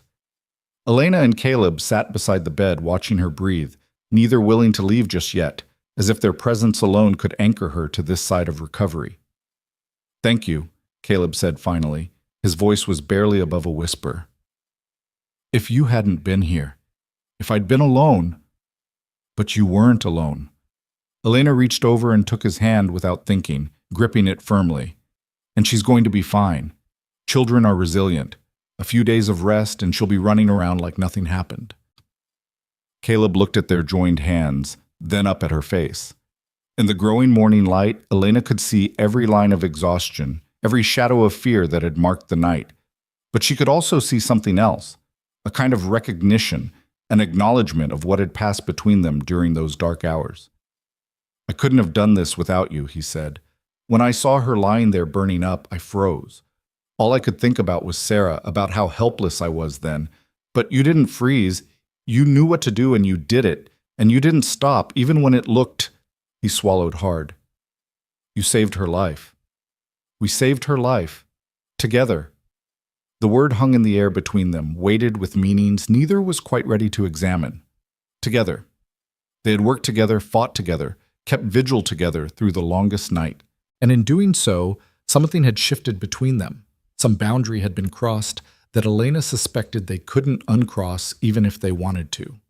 She became aware suddenly of how close they were sitting, of Caleb's hand still gripping hers, of the intimacy of this moment in the quiet dawn. She should pull away, should reestablish the careful distance they'd maintained, but she didn't, neither did he. "I need to tell you something," Caleb said, his gray eyes intense on hers. "These past weeks, having you here, it's changed things for both of us. Mia's not the only one who's gotten attached." Elena's breath caught. "Caleb, let me finish, please." He took a breath as if gathering courage. "I know you came here because you had nowhere else to go. I know this was supposed to be temporary, just until you figured out your next move. But somewhere along the way, it stopped feeling temporary to me.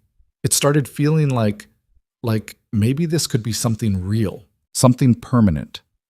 The words Elena had been both hoping for and dreading hung between them. Her heart hammered against her ribs, hope and fear warring inside her chest. I don't know what I have to offer you, Caleb continued. A hard life on an isolated ranch. A man who's better with horses than conversation.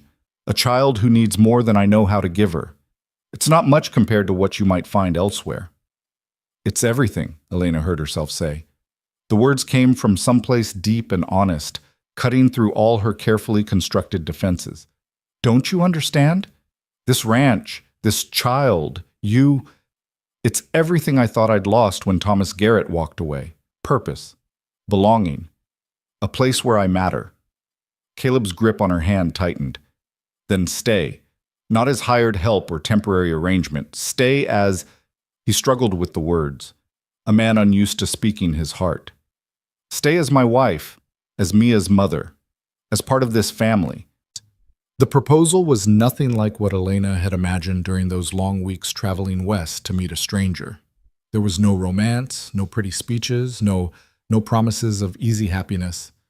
But there was something better. Truth, spoken plainly by a man who'd learned the hard way what mattered and what didn't. People will talk, she said, testing the idea, examining it for flaws. They already whisper about me being here. If we married after only a month, let them talk.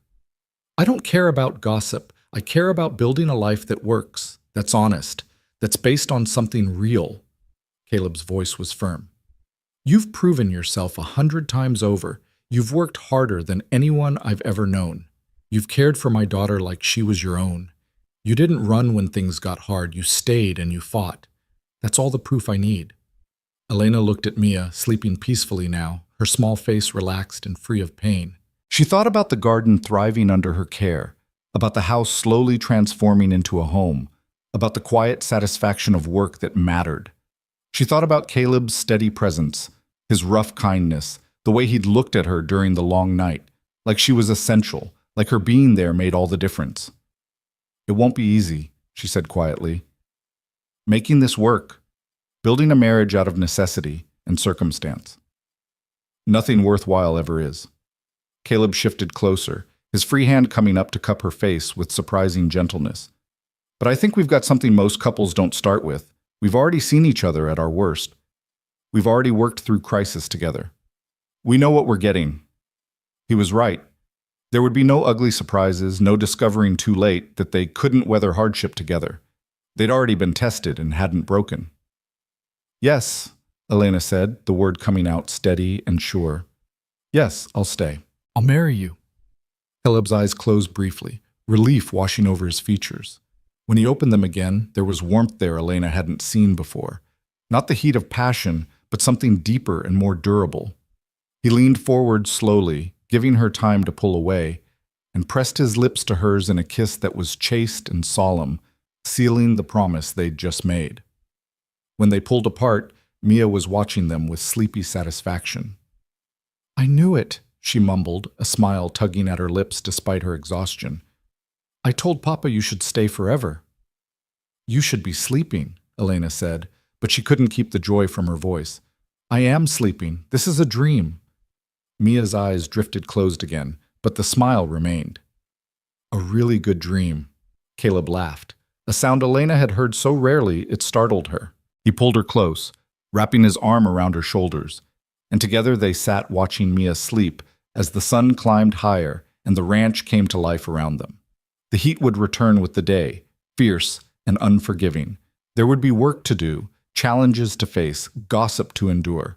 But for this moment, in the aftermath of crisis and the beginning of something new, Elena let herself simply be present, grateful for the child breathing peacefully, for the man beside her, for the unexpected grace of second chances. She had come west expecting one life and found something entirely different. Not easier, not simpler, but infinitely more real. And as morning light filled the small bedroom, Elena Cross, soon to be Elena Rowan, felt something she hadn't felt since her parents died. the solid certainty of being exactly where she belonged. They let Mia sleep through the morning while the house filled with golden light that promised another scorching day. Caleb finally stood, his joints creaking from the long vigil, and looked down at Elena with an expression she was learning to read. Gratitude mixed with something deeper, something that looked like wonder at finding himself here, at this particular crossroads. "I should check the cattle," he said quietly. "Make sure we didn't lose any more to the heat. And I should start breakfast. You haven't eaten since yesterday afternoon." Elena rose stiffly, her back protesting the hours spent kneeling. "We both need food and rest before we fall over." They moved downstairs together, and the simple act of being in the kitchen side by side felt different now. The air between them held a new quality, anticipation perhaps, or the strange vulnerability that came with having spoken truths that couldn't be taken back. Caleb lingered at the door, his hat in his hands, as if there was something more he wanted to say. "We should do it soon," he said finally. "The wedding, no point in waiting." Elena turned from the stove where she'd been building up the fire. "People will say we're rushing. People will say what they want, regardless of timing. Better to give them something definite to talk about than let speculation run wild." He met her eyes steadily. "Unless you want more time to be certain." "I'm certain." The words came without hesitation, surprising Elena with their firmness. She was certain, not because she'd fallen madly in love or because this was the future she'd dreamed of, but because certainty didn't always come from passion. Sometimes it came from recognizing what was real and choosing to build on that foundation. Caleb nodded slowly, something like relief crossing his weathered features. "Saturday, then. That gives us 5 days to make arrangements. I'll ride into town tomorrow, talk to the minister." "I'll need a dress." Elena looked down at her worn work dress, stained from the garden and rumpled from the long night. "Something decent for a wedding. There's fabric in the trunk upstairs. Sarah bought it before she—" He stopped, his jaw tightening. "She never got to use it. Good quality, cream-colored with small flowers. You could make something from that if you wanted." The offer was complicated, using his dead wife's fabric for his new wife's wedding dress. But Elena understood the gesture beneath it. He was giving her permission to take Sarah's place, to make something new from what had been saved for a future that never came. "I'd be honored," she said quietly. After Caleb left for the barn, Elena stood for a long moment in the quiet kitchen, trying to absorb the speed with which her life was changing. A month ago, she'd been in Philadelphia, packing her single carpet bag with hope and trepidation. 3 weeks ago, she'd stepped off a train expecting one future and finding devastation instead. And now, impossibly, she was preparing to marry a man she barely knew, to become mother to a child who'd captured her heart, to claim this hard life as her own. She should be terrified. She should be questioning every decision. But instead, she felt a strange calm settling over her. The peace that came from no longer fighting against circumstances, but instead choosing to embrace them fully. The morning passed in a haze of necessary tasks. Elena cooked a proper breakfast and made Caleb eat before he returned to work. She checked on Mia repeatedly, relieved each time to find the child's temperature normal, her sleep natural and restorative. By noon, Mia woke properly, weak but coherent, asking for water and then food with the healthy appetite of someone recovering. "Papa says you're going to be my mama," Mia said between careful bites of broth and bread. "For real. Not just helping, but actually my mama." Elena settled onto the edge of the bed, choosing her words carefully. "If that's all right with you, I know I can't replace your mother." "I don't remember her enough to compare," Mia interrupted with the blunt honesty of childhood. "I just know that when you're here, the house feels different, warmer, even when it's hot, like it's supposed to feel." She paused, her small face serious. "Does that make sense?" "Perfect sense." Elena smoothed the child's dark hair, her heart expanding with a fierce protectiveness she'd never experienced before. "I promise, I'll do my best to be what you need." "You already are." Mia's eyes were drifting closed again, exhaustion still claiming her despite the broken fever. "I'm glad you got left on the platform. Is that bad to say?" Elena felt tears prick her eyes. "No, sweetheart, that's not bad at all." Over the next days, the ranch took on the quality of a place preparing for transformation. Caleb rode into town as promised, returning with news that the minister would perform the ceremony Saturday afternoon at the ranch. He'd also stopped at the general store, enduring Henry's surprise congratulations and bringing back supplies including a spool of white ribbon Elena had mentioned wanting for Mia's hair. The gesture touched her more than expensive gifts might have. It showed he'd been listening, had remembered small details in the midst of everything else. These were the things that built a marriage, Elena thought. Not grand romantic gestures, but daily attention, steady reliability, the choice to notice what mattered to the people you cared for. She found the trunk in Caleb's room, the fabric exactly as he'd described, cream cotton printed with delicate blue flowers, soft and fine quality. Sarah must have planned something special, Elena thought, running her fingers over the material. A dress for some occasion that never came, some hoped-for celebration that illness had stolen away. "Thank you," Elena whispered to the woman she'd never meet. "I'll take good care of them. I promise." She cut the fabric carefully that evening, working by lamplight after Mia had gone to bed. The pattern was simple. She didn't have time for anything elaborate, but the material deserved respect. As her scissors moved through the cloth, Caleb appeared in the doorway, watching silently. "Sarah would have approved," he said finally. "She wasn't one for waste. She'd be glad to see it used for something good." "Tell me about her." Elena looked up from her work. "Not if it's too painful, but I'd like to know. For Mia's sake, if nothing else." Caleb lowered himself into the chair across from her, his large frame making the furniture seem fragile. He was quiet for so long Elena thought he might refuse, but then he began to speak, his voice rough with memory. "She was strong. That's what I remember most. Came west alone, survived her intended dying, married a stranger because it made practical sense. She could have been bitter about it, could have spent our marriage mourning what she'd lost, but she chose to build something instead." He paused, his hands flexing. "We didn't have a love match at first. That came later, grew slow over years of working side by side, but we had respect from the beginning and trust, and that turned out to be enough foundation for everything else." The parallel wasn't lost on Elena.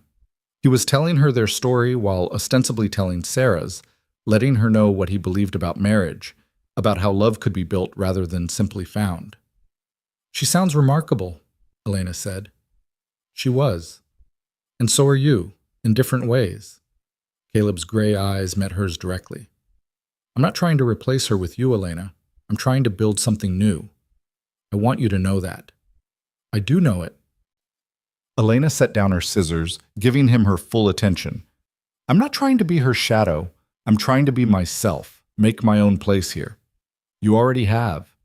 He stood, moving toward the stairs. "The house feels lived in again. Mia laughs. I come in from the fields, and there's good food and clean clothes and someone who—" He stopped, struggling with the words. "Someone who makes it feel like coming home instead of just coming back to work." After he'd gone upstairs, Elena sat for a long moment with the half-cut fabric in her lap, absorbing what he'd said. This was what they were building, not passion or romance, but something steadier and deeper. A partnership. A home. A future constructed from honest work and mutual need, and the choice to show up for each other day after day. She could live with that. More than live with it. She could thrive in it. The dress came together over the next 3 days, Elena stitching in stolen moments between chores. It wouldn't be fancy, but it would be clean and new and made with care. Mia recovered quickly with the resilience of childhood, though Elena and Caleb both watched her carefully, neither quite able to forget how close they'd come to losing her. On Friday afternoon, a wagon appeared on the road from town. Elena watched from the garden as it approached, recognizing Henry from the general store, and beside him unexpectedly, a woman in a blue dress. They pulled up near the house just as Caleb emerged from the barn. "Afternoon, Caleb," Henry called, climbing down with the careful movements of a man whose back bothered him. "Heard there's to be a wedding tomorrow. Thought we'd come by with our good wishes." The woman, his wife, Elena assumed, was already moving toward the garden where Elena stood, her expression warm but curious. She was perhaps 50, with graying brown hair and shrewd eyes that took in everything. "You must be Elena," she said, extending her hand. "I'm Catherine. Henry's told me about you. about what happened when you arrived. I'm sorry for that. Thomas Garrett should be ashamed of himself. Elena shook her hand, surprised by the firm grip and the directness. Thank you. It wasn't the arrival I'd planned. I imagine not, but it seems things have worked out. Catherine glanced toward the house, then back to Elena. Caleb's a good man. Quiet, but good. And that little girl has needed a mother. You'll have your hands full, but if you're willing to work, you'll do fine. It wasn't exactly a warm welcome, but it was honest assessment from someone who clearly cared about Caleb and Mia. Elena found she appreciated it more than hollow pleasantries would have meant. I am willing, she said simply. Then you'll fit in just fine out here. Catherine reached into the basket she'd brought. I made you a wedding cake. Nothing fancy, but every bride deserves something sweet on her day. The gesture, unexpected and kind, made Elena's throat tight. You didn't have to. Of course I didn't have to. I wanted to. Catherine's expression softened. We're not a large community out here. We take care of our own. And you're one of us now, whether the wedding's happened yet or not. Henry and Caleb had moved to stand near the garden, their conversation quiet but animated. Elena could see Caleb's posture gradually relaxing, some of the wariness leaving his shoulders. When they finally shook hands, Henry clapped Caleb on the back with genuine warmth. We'll be here tomorrow, 2:00 sharp, Henry said loudly enough for everyone to hear. Catherine and I, and we'll bring the Johnsons if they're willing.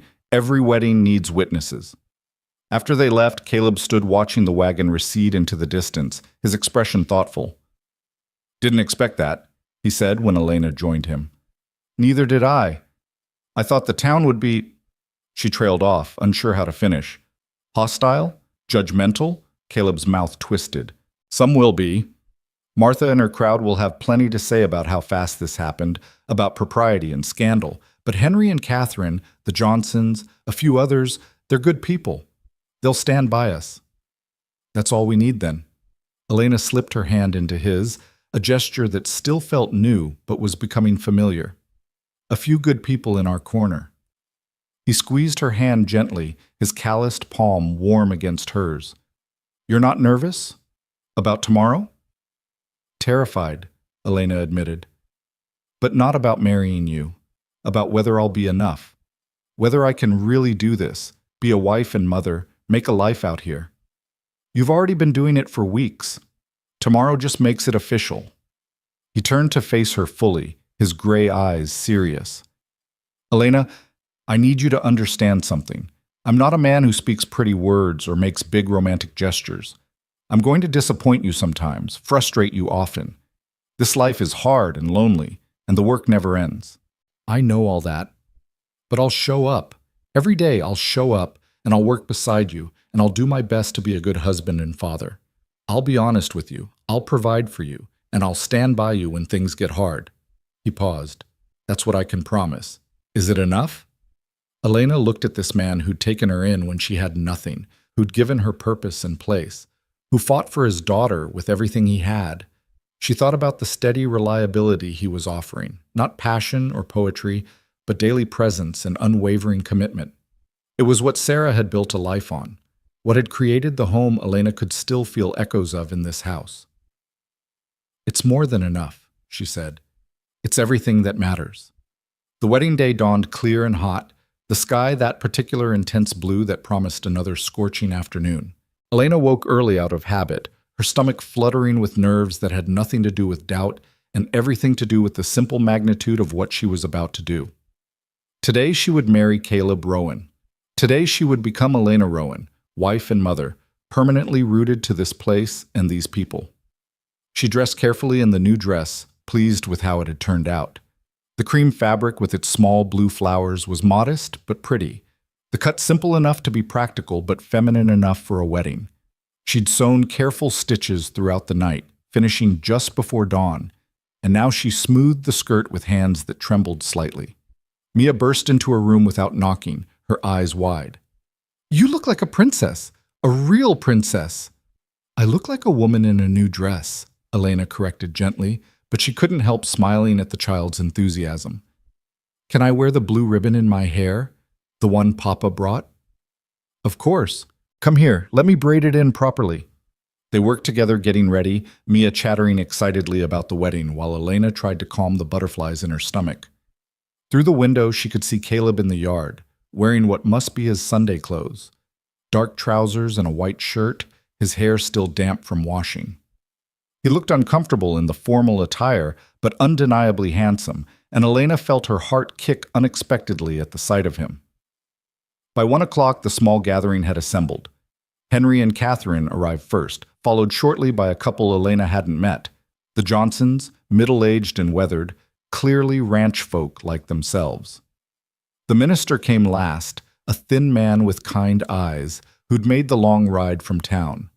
They gathered on the porch where there was shade and a slight breeze. It wasn't a church wedding with flowers and music and rows of guests.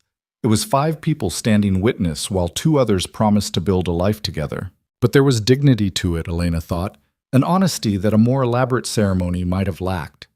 The minister spoke briefly about marriage as partnership, about the importance of mutual support and shared purpose.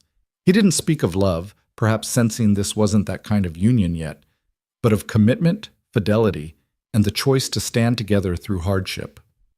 When it came time for vows, Caleb took Elena's hands in his large, work-roughened ones and spoke clearly. I, Caleb Rowan, take you, Elena Cross, to be my lawful wedded wife. I promise to provide for you, to protect you, and to stand by you through whatever comes. I promise to honor you, to work beside you, and to build a home with you. I promise to be a true husband to you from this day forward. Elena's turn came, her voice steady despite her racing heart. I, Elena Cross, take you, Caleb Rowan, to be my lawful wedded husband. I promise to work beside you, to care for your home and your daughter, and to stand by you through whatever comes.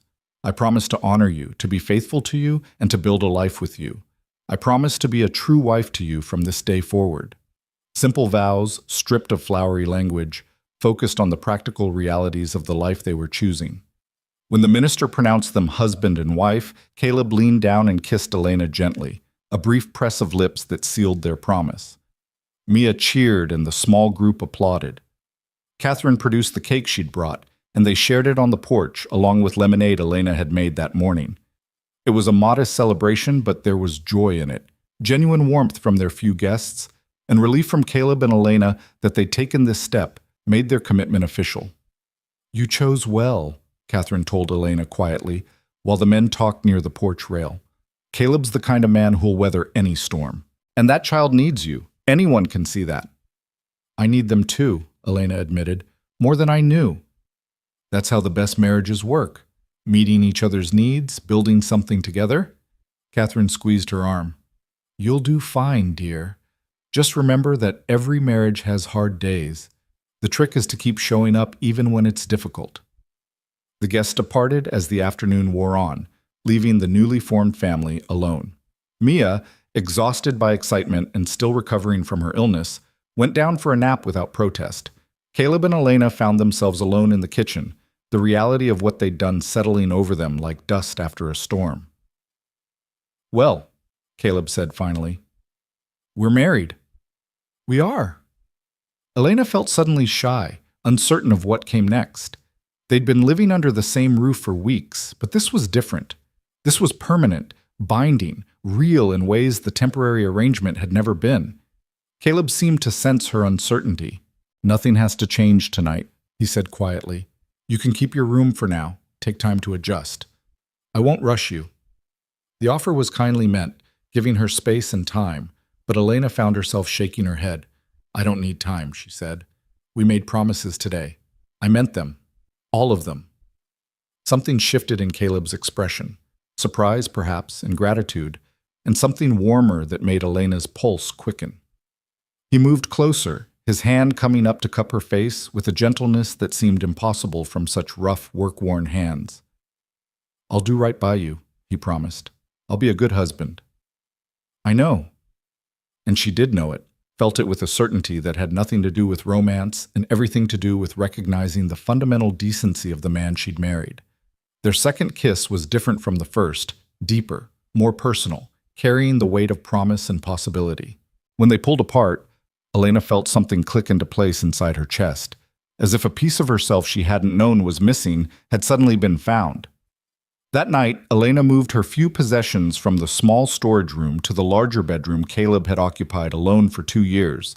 The space still bore traces of Sarah, a hairbrush on the dresser, a shawl hanging on a peg. But Caleb had clearly made an effort to clear space for Elena, to make room for her presence. "If there's anything you want changed," he said, watching her set down her carpet bag, "you just say so. This is your room now too. You're home." You're home. The words settled over Elena with unexpected power. She'd spent so long feeling displaced, temporary, unwanted. But standing here in this room with her new husband, knowing Mia slept peacefully down the hall, Elena felt the first true stirrings of belonging. "It already feels like home," she said quietly. And when Caleb pulled her close, when they lay down together for the first time as husband and wife, Elena understood that she'd been given an extraordinary gift. Not the life she'd planned, not the romantic fantasies she'd carried west on the train, but something real and solid and worth building on. A second chance offered by a stranger who'd seen her at her worst and chosen her anyway. Outside, the summer night sang with crickets and distant cattle. Inside, Elena Cross Rowan closed her eyes and felt herself finally, completely home. The first weeks of marriage passed in a rhythm that felt both new and strangely inevitable, as if Elena had always been meant to wake beside Caleb, to share coffee in the pre-dawn quiet before the work began, to build a life from the ordinary tasks that made up their days. The heat finally broke in mid-August, giving way to cooler mornings that hinted at autumn's eventual arrival, and with the changing season came a sense of settling, of roots pushing deeper into soil that would hold them fast. Elena woke one morning to find Caleb already dressed, standing at the window watching the sunrise paint the mountains gold. She studied him in the soft light, this man who was her husband, still learning the angles of his face and the way he held himself when he thought no one was watching. "You're up early, even for you," she said quietly. He turned, a slight smile touching his weathered features. "Couldn't sleep. Been thinking." "About what?" "About how much has changed in 2 months." He moved back to the bed, sitting on the edge. "When I saw you on that platform, I never imagined this." His gesture encompassed the room, the house, the life they were building. "Never imagined I'd feel this way again." Elena reached for his hand, lacing her fingers through his. They'd grown more comfortable with touch over the weeks, small gestures of affection that came more naturally now. "What way?" "Like I have a future worth looking forward to instead of just a present to survive." His thumb traced circles on her palm. "You and Mia, you've given me that." The vulnerability in his admission made Elena's chest tighten. She sat up, pressing close to his side. "You gave me something too, a place to belong, a reason to believe I was worth more than Thomas Garrett saw. You were always worth more than that."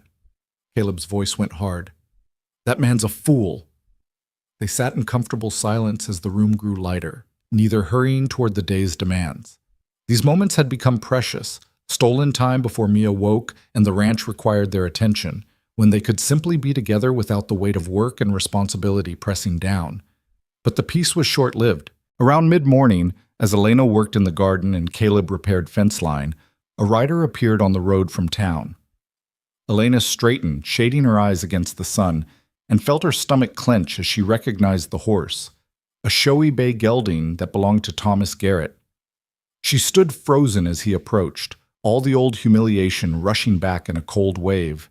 She hadn't seen him since that day on the platform, had managed to avoid town on the few occasions she'd accompanied Caleb for supplies. But here he was, riding onto her land. No, onto Caleb's land, she corrected herself, though the possessive thought surprised her. Garrett reined in near the garden, his eyes sweeping over Elena with an assessment that made her skin crawl. He'd put on weight since summer, she noticed, his face fuller and his vest straining across his middle. "Mrs. Rowan," he said, and there was something smug in how he spoke her married name. "Heard you'd landed on your feet. Quite the quick recovery." Elena forced herself to meet his gaze steadily, refusing to show the anger and hurt churning in her gut. "Mr. Garrett, what brings you out here?" "Business with Caleb. Feed order for the ranch." He dismounted with the careful movements of someone unused to riding, looping his reins over the fence post. Though I admit I was curious, wanted to see how you were managing. The condescension in his tone was unmistakable, as if Elena were a charity case he'd been magnanimous enough to reject, and now he'd come to inspect the results of his mercy. Before she could respond, Caleb's voice cut across the yard. "Garrett, didn't expect to see you out this way." Caleb approached from the barn, his stride long and purposeful, and Elena saw something in his expression that made her breath catch. A cold fury, barely leashed, that transformed his usually calm demeanor into something dangerous. "Came about the feed order you placed last week," Garrett said, but his jovial tone faltered slightly under Caleb's stare. "Wanted to discuss pricing, delivery schedule. We can discuss it at the barn." Caleb's voice was flat, offering no warmth. "No need to bother my wife while she's working." The emphasis on my wife was deliberate and unmistakable. Garrett's smile thinned, and Elena saw a flash of something ugly in his eyes. Resentment, perhaps, or wounded pride at finding the woman he'd rejected now claimed by someone else. Of course. Didn't mean to intrude." But Garrett's gaze slid back to Elena, traveling over her in a way that made her want to fold her arms across her chest. "You're looking well, Elena. Better than when you arrived, certainly. Ranch life seems to agree with you." "Mrs. Rowan is thriving," Caleb said, moving to stand between Garrett and Elena. His shoulders were set, his hands loose at his sides but ready. "Now, if you want to discuss business, we'll do it away from the house." He didn't wait for Garrett's agreement, just turned and walked toward the barn with the clear expectation of being followed. Garrett hesitated, his face reddening, before trailing after him.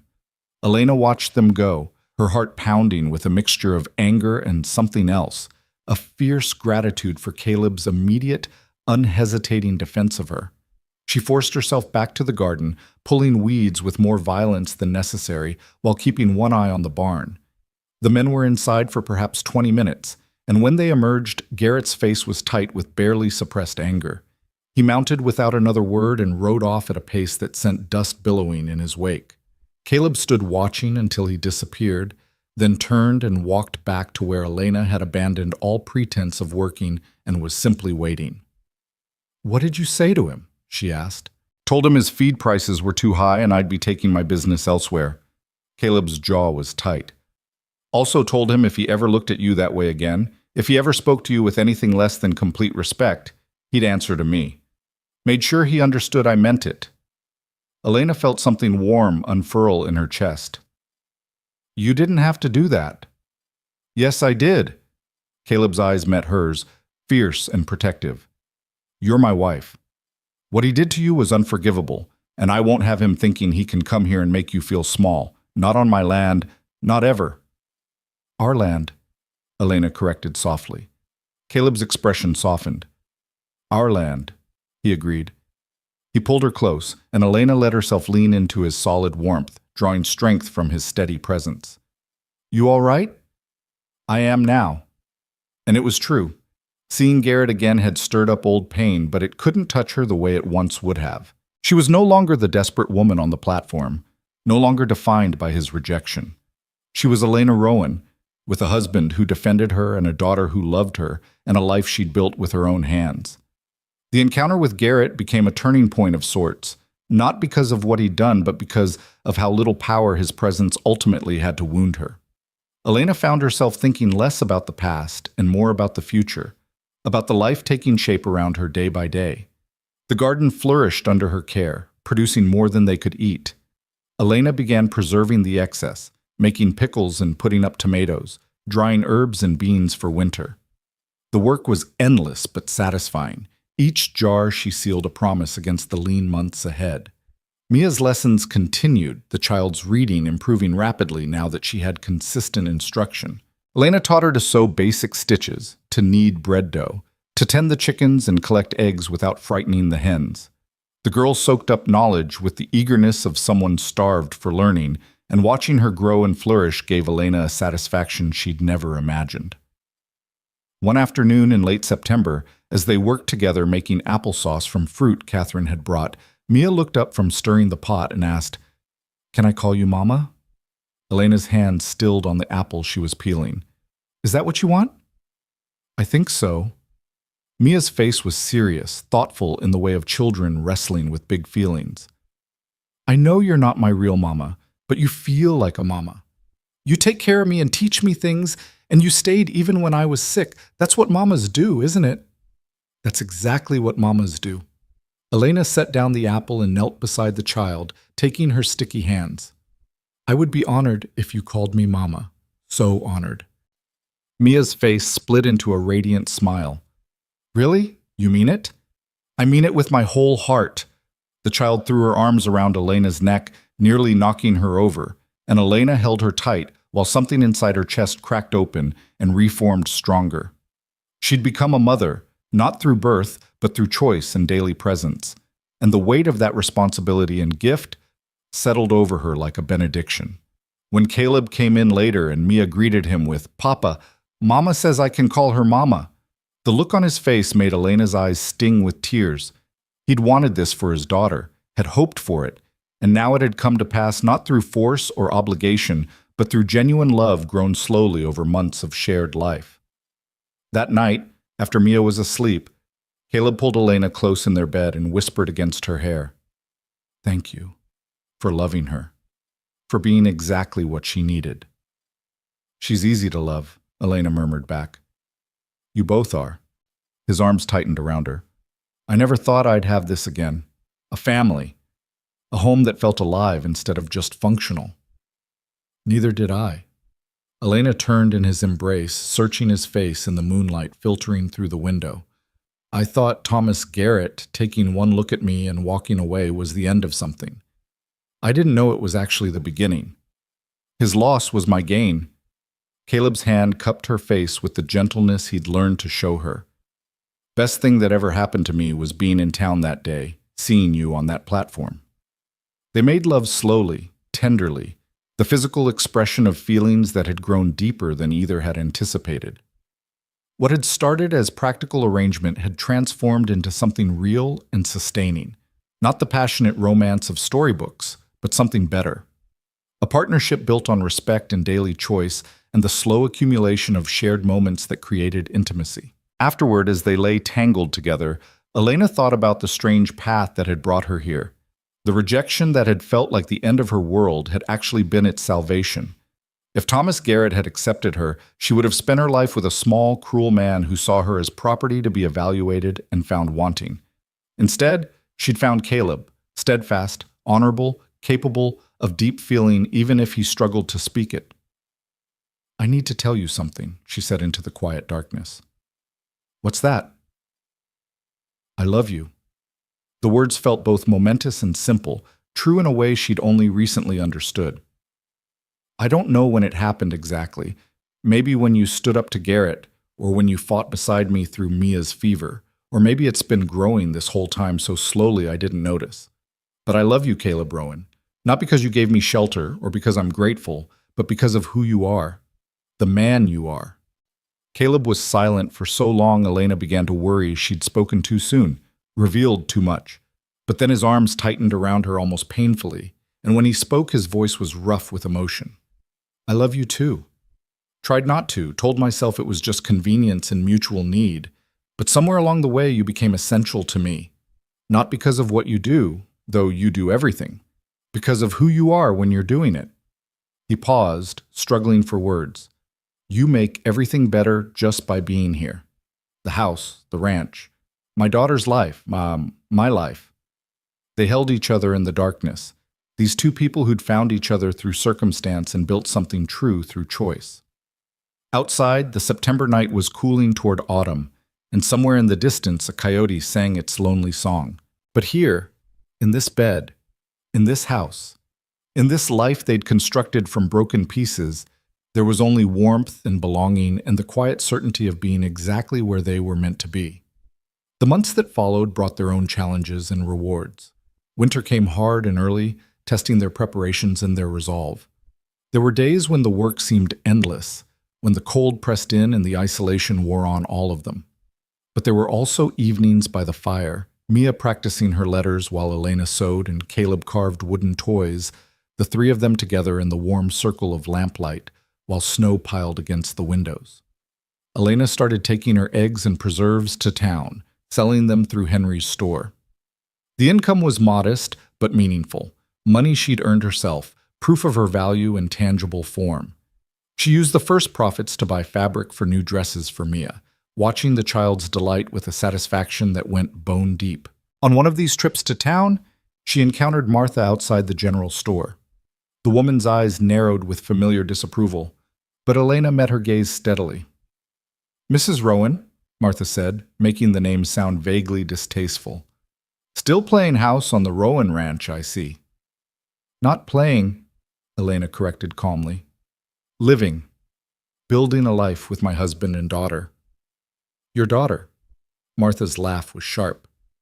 "You mean Caleb's daughter, whom you stepped in to raise after being rejected by Thomas Garrett. The whole town knows the truth of how you came to be here. The whole town knows I was abandoned on that platform, yes." Elena refused to look away, refused to show shame for something that wasn't her fault. "They also know Caleb offered me shelter when I had none, that I worked hard, that I've made a good home for his child. If there's scandal in that, it says more about the people finding scandal than about me." She walked past Martha into the store, her head high despite the trembling in her hands. Henry looked up from his ledger, his face creasing with approval. "Heard that through the window," he said quietly. "Well said, Mrs. Rowan. Well said indeed." The encounter bothered Elena less than it would have months ago. She'd learned that some people would always find fault, would always need someone to look down on to feel better about themselves. But their judgment couldn't touch the reality of the life she'd built, couldn't diminish the satisfaction of work well done, the warmth of Mia's arms around her neck, the solid comfort of Caleb's presence beside her. Spring came eventually, as it always did, bringing new life to the ranch. The garden that had been struggling when Elena first arrived now burst forth with vigor, rows of vegetables pushing through rich soil that had been amended and cared for. Elena planted flowers along the porch, wildflower seeds she'd saved from summer blooms, and watched them grow with a proprietorial pride. Mia turned 8 in April, and they celebrated with a cake Elena baked and small gifts Catherine and Henry brought when they came to visit. The child had grown taller, more confident, her reading now good enough that she could work through simple books on her own. She'd lost the cautious, wounded quality she'd had when Elena first arrived, replaced by the natural exuberance of a child who felt secure in her family's love. "Look at her," Caleb said, watching Mia chase chickens across the yard with shrieking laughter. "Hard to believe she's the same quiet, sad little girl from last year. She just needed to know she was safe, that we weren't going anywhere." Elena leaned into his side, comfortable now with these casual touches. Children need consistency more than anything else. "So do adults," Caleb observed quietly. "You've given me that too. Consistency, reliability, knowing that when I come in from the fields, you'll be here, that we're building something that will last." On a warm day in late May, almost exactly a year after Elena's arrival, Caleb came in from the barn with an expression Elena had learned meant he'd been thinking seriously about something. "I want to show you something," he said. "Can you spare a few minutes?" Elena wiped her hands on her apron and followed him outside, curious.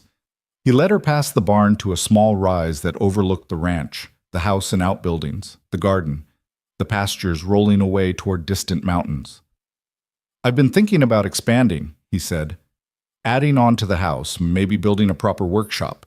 The ranch is doing well enough now that we could afford it." He paused.